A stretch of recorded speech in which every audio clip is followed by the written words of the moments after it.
السلام عليكم ورحمة الله وبركاته. الحمد لله الذي هدانا لهذا وما كنا لنهتدي لولا أن هدانا الله. أما بعد فأعوذ بالله من الشيطان الرجيم. بسم الله الرحمن الرحيم. من عمل صالحا فلنفسه ومن عسى فعليها وما ربك بظلام للعبيد. صدق الله العظيم. أريد أن أقدم أمامكم خطبة صغيرة حول الموضوع اجتناب المعاصي.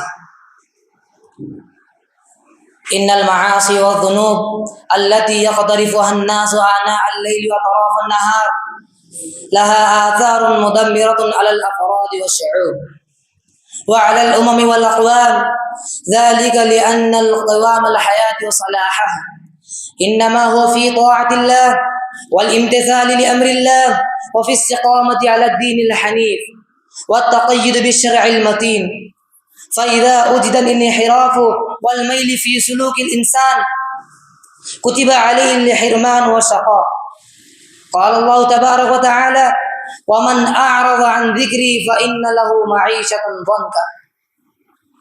إخوتي في الله، إن المعاصي والذنوب سبب للشقاوة في الدنيا والآخرة، لأن الله تبارك وتعالى قد جعل للبشرية منهجا يضمن لها السعادة في الدنيا والآخرة.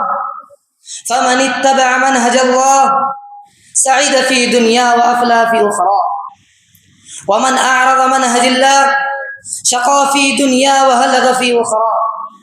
قال الله تبارك وتعالى: يا أيها الذين آمنوا اتقوا الله حق تقاته ولا تموتن إلا وأنتم مسلمون.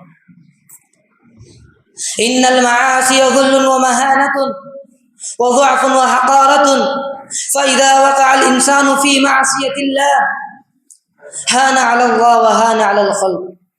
عن ثعبان رضي الله عن النبي صلى الله عليه وسلم أنه قال: يوشك الأمم أن تداعى عليكم كما تداعى الأكلة إلى قصعتها. قال قائل: يا رسول الله، من قلة نحن يومئذ.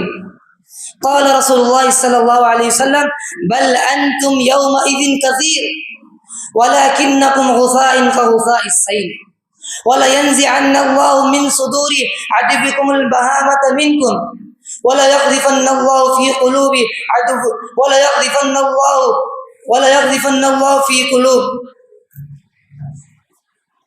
قال قائل: يا رسول الله،